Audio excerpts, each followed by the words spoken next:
स्वागतम स्वागतम स्वागतम. उपस्थितांचं सर्वांचं जिल्हा परिषद प्राथमिक शाळा दानोटोला येथे स्वागत आहे. अनपेक्षितपणे मला तर काही माहिती नव्हती, पण हा जो इथं कार्यक्रम पार पडत आहे खूप म्हणजे बरं वाटलं मला. आणि पृथ्वी वाचली, वसुंधरा वाचली तर सगळं काही जिवंत राहणार आहे. संत तुकाराम महाराज सांगून गेले, वृक्षवल्ली आम्हा सोये रे वंचरे. पण आपण त्याचा विसर पडलेला आहे, आपण त्याला विसरलो आहे. आज पृथ्वीची, वसुंधरेची अशी स्थिती आहे की जे पृथ्वीवर जे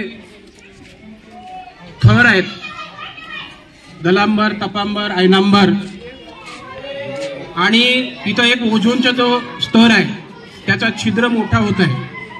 आणि हा जसा जसा आता हे उन्हाचे जे चटके आपल्याला सोसावे लागत आहेत, तो ओझोनचा जो थर त्याला मोठा छिद्र त्याचा मोठा होत आहे. कारण पृथ्वीचं तापमान वाढत आहे आणि त्या तापमानामुळे ओझोनचा जो थर आहे त्याला मोठा छिद्र होत आहे. आणि तो छिद्र जर मोठा होत जाईल तशा प्रकारे सूर्याची जी किरणं पृथ्वीवर पडतात तर ती डायरेक्ट स्वरूपात येतील. आणि हा ओझोनचा जो स्तर आहे, त्या ओझोनच्या जशी आपण घरी तांदूळ साफ करतो, त्या तांदळाची जशी एक छाननी असते, चालणी म्हणतात तिला, तर त्या चालणी प्रमाणे ते सूर्याची जी किरणं आहेत तर ते तिथून छनून निघतात आणि तो प्रकाश सूर्याचा किंवा ते किरणं आपल्याला पोषक असतात. परंतु ते जर ओझोनचा थर मोठा झाला आणि ते डायरेक्ट पृथ्वीवर पडले तर येणाऱ्या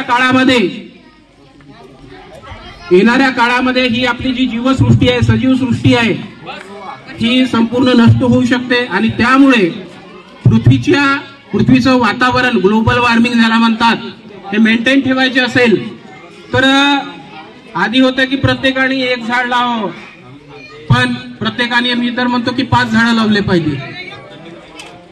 आणि ही आपली शोकांतिका आहे, झाडं लावतो आपण पण त्याचं केअर नाही करत, त्याच्याकडे आपण लक्ष देत नाही. दुसरी महत्वाची गोष्ट मी सांगेन, आपण झाडाची जी कत्तल करत आहोत. ज्या दिवशी माणसाच्या हाती कुऱ्हाड आली तो दिवस काळा दिवस ठरलेला आहे.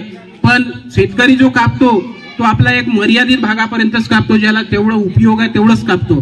पण बाकीचे जे हे टेंडर, लिलाव जे मोठे मोठे होतात, काही लोक किती मोठे मोठे झाडं कापत आहेत ठेकेदारी प्रणालीमुळे, तर त्याच्यावरही कुठेतरी वचक असावं.